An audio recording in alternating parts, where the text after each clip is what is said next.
La profondeur de la brûlure, par contre, est appréciée suivant les degrés classiques qu'on a vu, que vous avez vu en sémiologie médicale. Donc, brûlure de premier degré, de deuxième degré superficiel, de deuxième degré profond et de troisième degré. En fonction donc, de ces degrés, vous avez les signes qui sont associés à ces degrés de brûlure. Si on prend la brûlure de premier degré qui est à la limite, donc pas grave, c'est juste au niveau cutané, on a une rougeur, les flictènes ne sont pas présentes, nous avons une douleur beaucoup plus vive, par exemple, si on compare avec la douleur, avec la brûlure de deuxième degré superficiel ou de troisième degré. À la limite, dans la brûlure de troisième degré, on a une absence totale de la douleur. Et donc, vous avez l'évolution des signes en fonction et la présence des signes en fonction du degré. Donc, la gravité selon la profondeur, on le sait tous. Le premier degré, c'est juste une atteinte de l'épiderme. Si on prend la peau, les différents éléments de la peau, l'épiderme, le derme et l'hypoderme, la brûlure superficielle, le premier degré intéresse l'épiderme. Le deuxième degré superficiel, c'est une atteinte du tiers supérieur du derme, de la membrane basale, qui reste à la limite intacte. Le deuxième degré profond, c'est une atteinte du derme en profondeur, donc avec destruction de la membrane basale.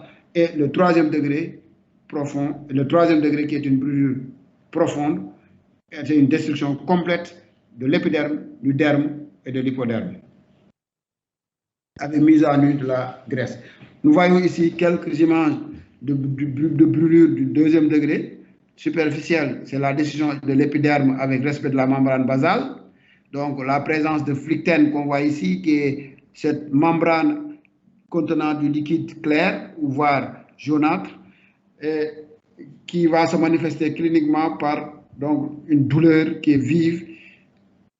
Et le deuxième degré profond, qui traduit une atteinte de la membrane basale avec respect de quelques îlots épidermiques et rougeur cicatrisation qui va se faire donc suivant plusieurs jours. Le premier degré, c'est des personnes à peau claire, c'est comment disait encore, c'est plutôt des lésions à type de coup de soleil, comme on dit, atteinte superficielle de la couche cornéenne de l'épiderme, donc avec de l'érythème, mais surtout, donc une douleur. La brûlure de premier degré est une brûlure très douloureuse et la cicatrisation est d'ordre spontané. Le deuxième degré superficiel qu'on a vu tout à l'heure ici, les coulées de liquide bouillant qu'on voit ici qui vont entraîner des lésions de deuxième degré le plus souvent superficielles. Voilà quelques exemples de brûlure de deuxième degré avant et après détertion. Donc, ouais. Par contre, ce qu'il faut signaler, c'est que les flictènes parfois cachent l'étendue de la profondeur de la douleur. Il faut, dans ces situations, ce qu'on dit, faire l'excision des flictènes, c'est-à-dire enlever les flictènes pour pouvoir apprécier en dessous la profondeur de la brûlure. Troisième degré, c'est une destruction totale de la peau avec parfois des lésions de type donc des lésions de type escarpée ou encore une anesthésie complète, c'est des lésions qui sont insensibles ou qui ne font pas mal, et pas de cicatrisation spontanée. Souvent, on a recours à des lambeaux, encore une cicatrisation dirigée pour obtenir une guérison. Donc, ici, nous avons l'exemple d'une brûlure typique électrique avec nécrose des bouts de doigts et donc vous voyez ici également une brûlure à type de contact, une brûlure de contact avec un objet chaud et donc souvent on a ces lésions. Donc le siège est également important à apprécier dans la prise en charge. On distingue plusieurs types de sièges. Il y a des sièges caractéristiques qui doivent faire l'objet d'attention. C'est la brûlure cervico-faciale. En cas de brûlure cervico-faciale, il faut avoir la hantise d'une d'une brûlure qui peut être d'une détresse respiratoire avec difficulté d'intubation au cas où ce patient doit être intubé parce qu'il y a un nœud de laryngée qui empêche donc de placer la sonde d'intubation. Nous avons également d'atteinte, on peut avoir une atteinte oculaire, une atteinte respiratoire, encore de brûlure cervico-faciale. La hantise encore, c'est une inhalation donc des flammes occasionnant des lésions trachéales, des lésions alvéolaires et bronchiques à l'origine donc d'une atteinte respiratoire donc, et d'une détresse respiratoire.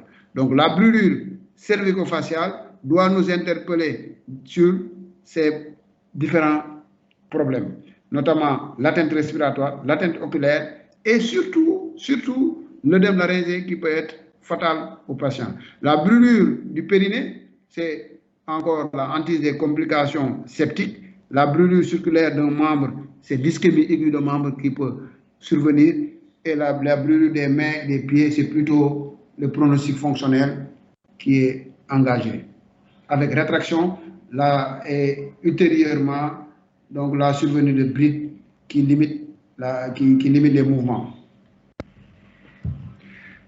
Maintenant, ce qu'il faut savoir avant de prendre en charge un patient brûlé, c'est quel type de patient j'ai devant moi.